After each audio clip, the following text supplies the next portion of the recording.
Ecos del Centenario, número 4, Animal dañero. Los motivos de la nacionalización.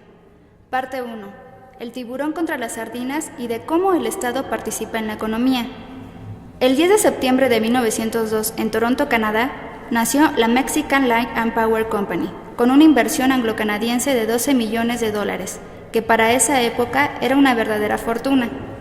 En esos años, el capitalismo estaba en su fase imperialista, caracterizada por la creación de monopolios, cárteles, la exportación de capitales, la absorción y fusión de empresas, llamada también concentración y centralización, y el reparto del mundo, creando colonias y sometiendo a pueblos enteros mediante la guerra. ¿Cómo impactó esta situación en nuestro país y en particular en el sector eléctrico? Un resultado de esta política se le conoce como el darwinismo económico. El pez grande se come al chico. A principios del siglo XX, cada ciudad tenía su propia empresa de electricidad, pero estas eran pequeñas y muy vulnerables frente al poderío financiero de la Mexican Light. El tiburón se comió a las sardinas. Las pequeñas empresas no pudieron competir contra el imperio de la Mexican. Es la concentración de capitales. En 1902, la Mexican ya operaba en las principales zonas mineras del centro del país, El Oro, Tlalpujahua y Pachuca. Para 1905, el tiburón ya controlaba la Compañía Mexicana de Electricidad, la Compañía Mexicana de Gas y Luz Eléctrica y la Compañía Explotadora de las Fuerzas Eléctricas de San Ildefonso. A principios de 1911, en tan solo 9 años de operación, la Mexican ya distribuía electricidad por toda la Ciudad de México y áreas periféricas. Ya se había adueñado de la hidroeléctrica de El Salto en Juanacatlán, poseía la interconexión Necaxa-México El Oro, la central termoeléctrica de Nonualco, además de contar con la concesión para el bombeo y provisión de agua potable de la Ciudad de México. También eran de su propiedad la Compañía Eléctrica Irrigadora del Estado de Hidalgo y los 7 generadores de Necaxa con más de 30 kilómetros de túneles. De hecho, era ya la empresa generadora más grande de América Latina. El sometimiento. Otro resultado de la política imperialista es el sometimiento de los gobiernos nacionales a los intereses de las transnacionales. El 24 de marzo de 1903, la Mexican Light tuvo la concesión para explotar los ríos de Necaxa, Tenango y Jaltepuxtla, y para 1906 obtuvo nuevas concesiones del gobierno de Porfirio Díaz para instalarse en Puebla, Hidalgo, Estado de México y Michoacán. El tiburón avanzó al amparo del gobierno, y en los años 40 tenía ya plantas termoeléctricas como la de Nonualco y Tacubaya, hasta llegar a construir la más grande de su tipo en Lechería. Las concesiones eran desde 50 hasta 97 años. La centralización. Derivada de la misma firma anglo-canadiense de la Mexican Light, surgió la Mexican Tramways, tranvías eléctricos, y ambas empresas compartieron hasta 1933 oficinas, sistemas de administración, algunos talleres importantes como el de Indianilla, e incluso compartían a muchos trabajadores y al gerente general. Es decir, en un mismo taller se trabajaba para la Mexican Light y para la Mexican Tramways, por los mismos trabajadores, bajo el mando de una misma gerencia. Además, este monopolio ya incursionaba con acciones en la industria minera. El control de una empresa, electricidad, llevó al control de otra, tranvías, que a su vez conduce a otra, minería, etcétera, etcétera. Esa es la centralización. De ser tiburón pasó a ser tiburón ballena. Así, en pocos años, liquidaron las pequeñas firmas locales de tranvías y electricidad y constituyeron el monopolio generador de energía más grande de México, logrando para su beneficio otras concesiones, como el aprovechamiento de aguas para instalar plantas hidroeléctricas, redes de transmisión, distribución y oficinas de comercialización, además de zonas mineras. Pero obtuvieron del gobierno la más importante de todas las concesiones, la fuerza de trabajo del obrero mexicano. La alta rentabilidad de este monopolio descansaba en trabajadores que, en una misma jornada, laboraban lo mismo para la Mexican Light que para la Mexican Tramways, y en los bajos salarios que les imponían. Esa era la garantía que el gobierno les daba. No reconocían accidentes de trabajo, despedidas sin ton ni son, los obreros tenían que llevar sus propias herramientas, nada tenían ni vacaciones, ni aguinaldo, ni servicio médico. El gobierno consentía todo esto e incluso permitía que existieran cuerpos policíacos y militares extranjeros dentro y fuera de los centros de trabajo, para disipar todo intento de organización. El tiburón ballena era dueño de riquezas y de vidas. El cártel. La Mexican geográficamente se ubicaba en la zona centro de la República, mientras al interior otro monopolio se encargaba del negocio de la electricidad, la American Foreign Power Company.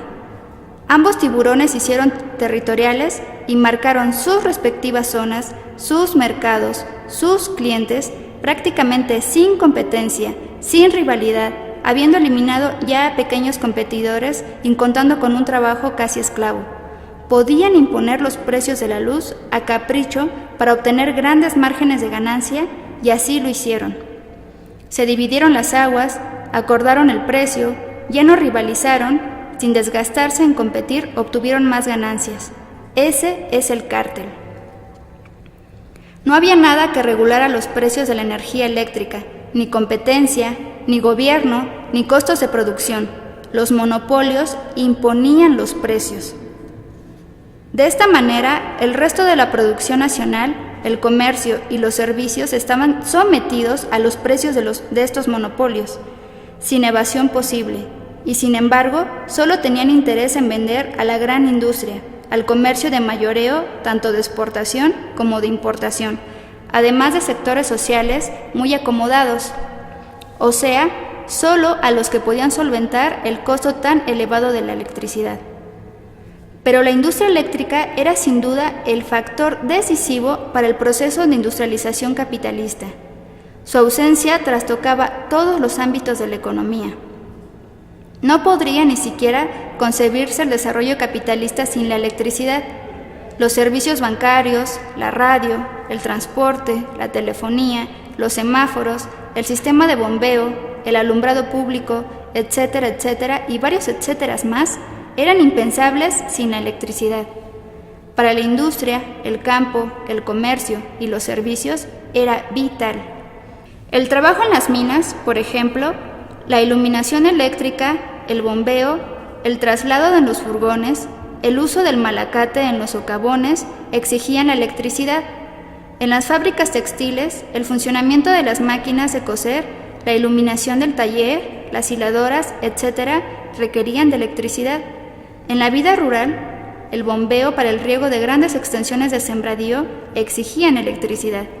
El servicio doméstico en áreas rurales, semiurbanas, marginales, exigía electricidad. Pero para estos monopolios nada de esto entraba en sus planes, pues no costeaban. Se estaba gestando un conflicto entre la gran burguesía monopolista transnacional y sus hermanos menores, ya que el resto del capital establecido en el territorio nacional se veía seriamente afectado y se mostraba descontento ante la situación de no contar con la electricidad.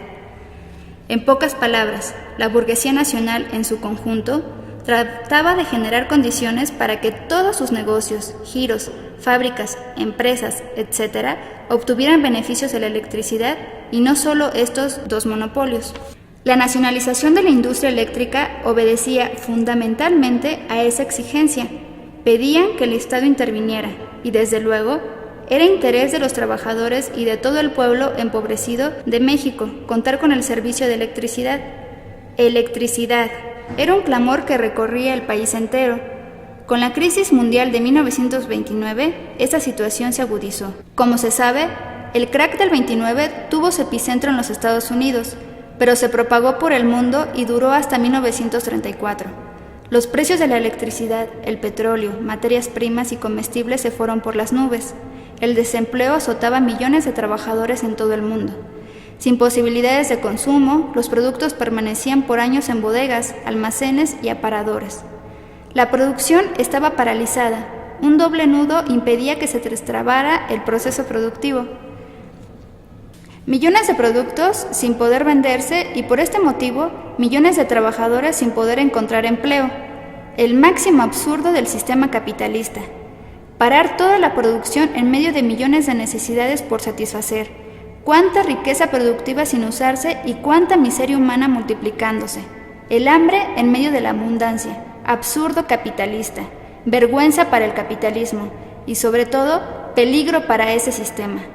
Porque se estaban gestando luchas obreras en Estados Unidos y en varias partes del planeta y porque a su lado estaba la URSS, con su economía planificada, demostrando que la producción en función de necesidades sociales es diferente a la producción en función de ganancias, que una provoca pobreza y la otra bienestar, que una lleva al desempleo y la otra a mayor ocupación laboral, que una conduce inevitablemente a la crisis y la otra a mayor riqueza social.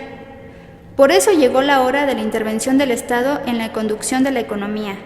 Desde los Estados Unidos vino esa modalidad para restablecer las condiciones de ganancia del sistema capitalista y salvarle la vida.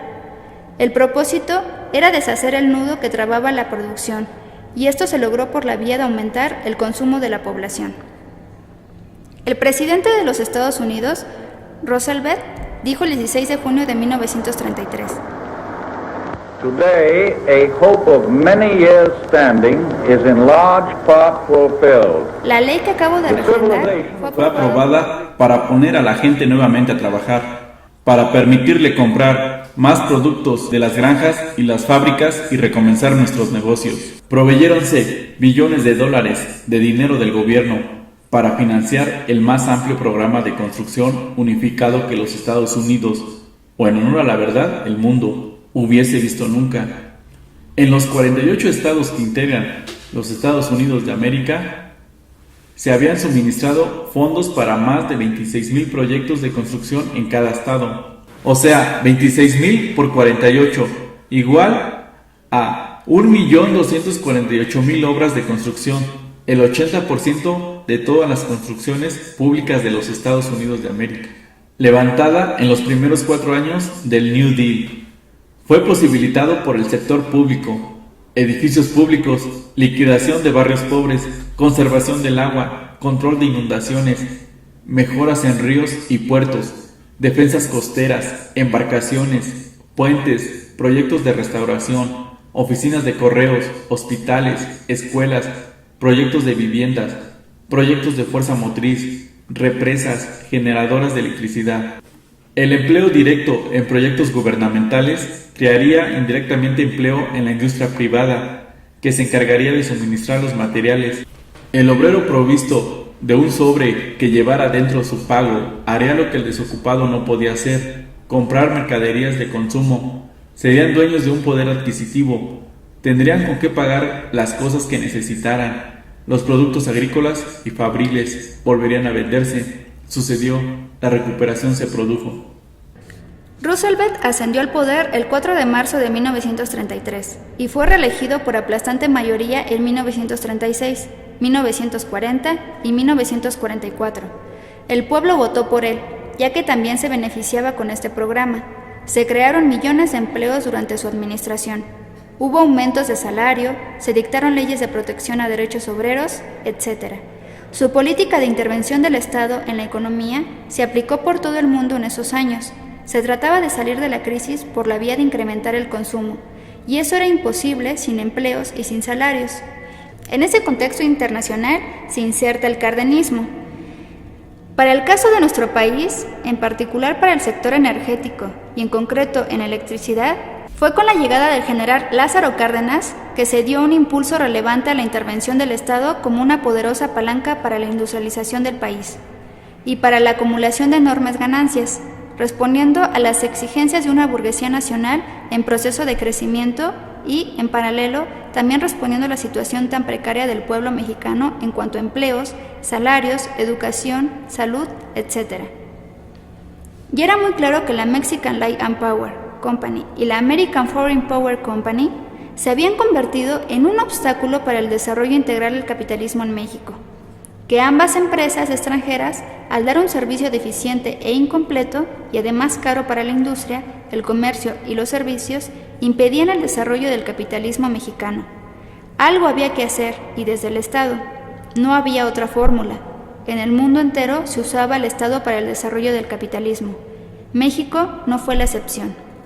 El 24 de agosto de 1937, desde el gobierno de Cárdenas se da origen a la Comisión Federal de Electricidad y en 1938 se dicta la Ley de la Industria Eléctrica. Y, como sabemos, también en 1938, el 18 de marzo, se da la expropiación petrolera. La nacionalización, desde las necesidades del capitalismo mexicano, había comenzado. Esta historia continuará.